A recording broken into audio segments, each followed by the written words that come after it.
Hey everyone, Matt with Synergy, and I want to introduce to you our single plane retrofit kit for tie rods. Through continuous improvement and all the stuff we've been doing through the years, we figured out a better mousetrap. In the past, we used these global joints and rubber stopper, very similar to any stock replacement. So this one, after it wears or after some amount of time, can give you a little bit of rock. But we found a better way to make it more precise and stronger.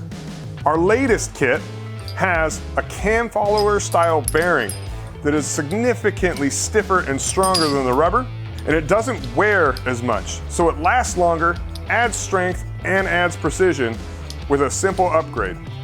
This is so important for all the 94 to 99 or 2000 to 2012 trucks that have a T-Link style steering. This makes it so as your rod pulls on it, everything stays flat and level, but still gives you the articulation you need to keep that steering working correctly with no binding. So this kit's super simple, right? Your tie rod originally came with this old style one.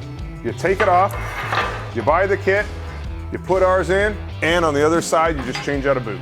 So if you want to retrofit your Synergy tie rod to the latest and greatest steering components, go check us out for 94 to current Dodge Ram trucks at synergymfg.com.